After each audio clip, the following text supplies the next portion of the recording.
"Here it is again.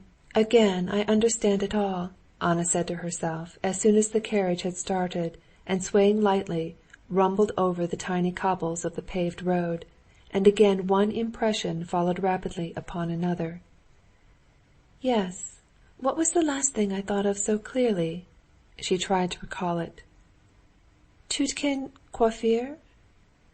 No, not that.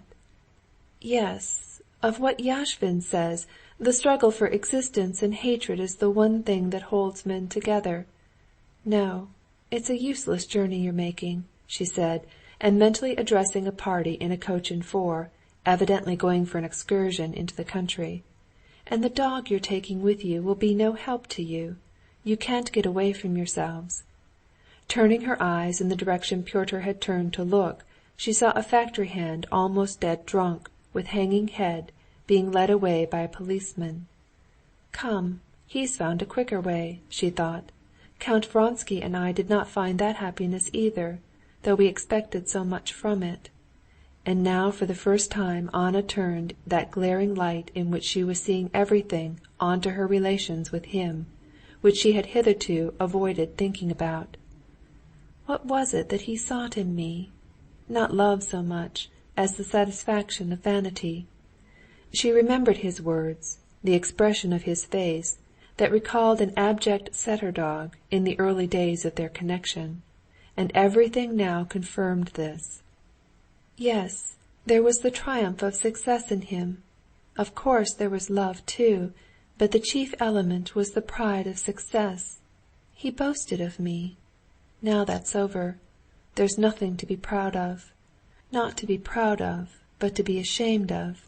He has taken from me all he could, and now I am of no use to him. He is weary of me, and is trying not to be dishonorable in his behavior to me. He let that out yesterday.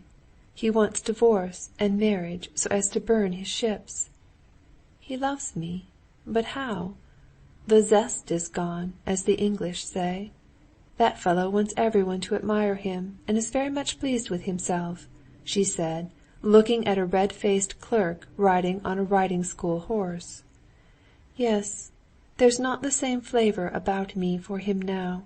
If I go away from him, at the bottom of his heart he will be glad."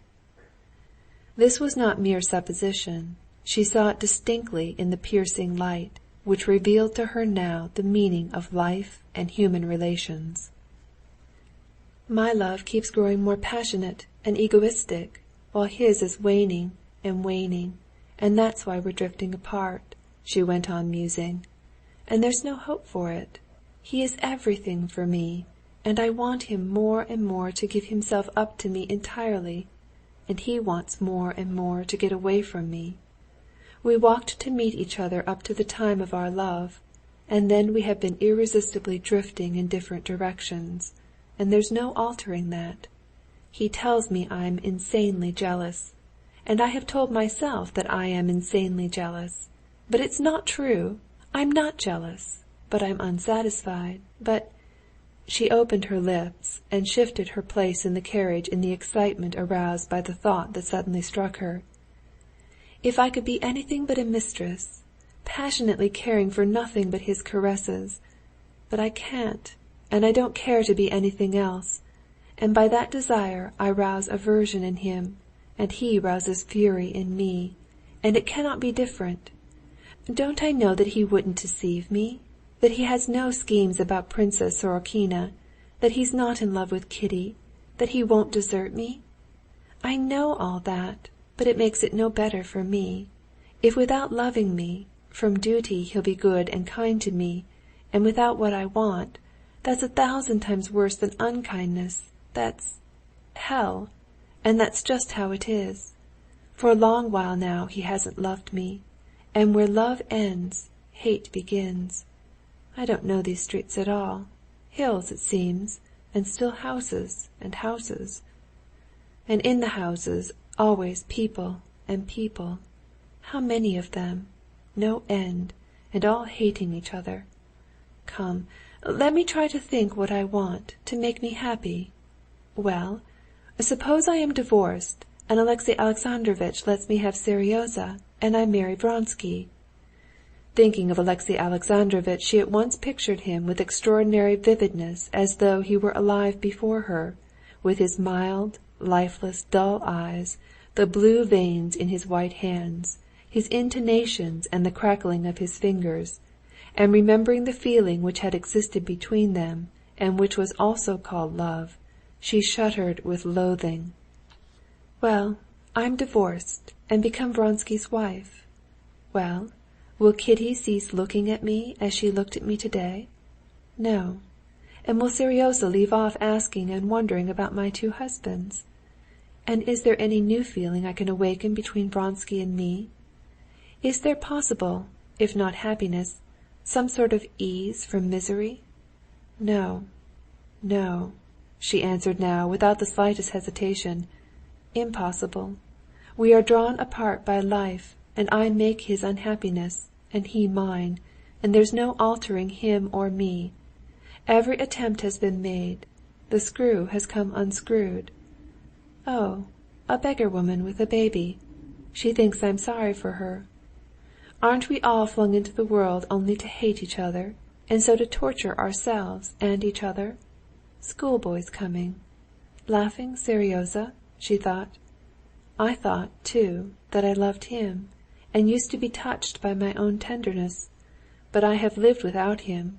I gave him up for another love, and did not regret the exchange till that love was satisfied."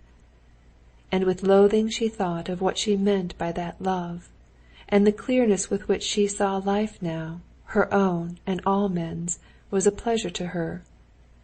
"It's so with me and Pyotr, and the coachman, Fyodor, and that merchant, and all the people living along the Volga, where those placards invite one to go, and everywhere and always," she thought when she had driven under the low-pitched roof of the Nizhegorod station, and the porters ran to meet her.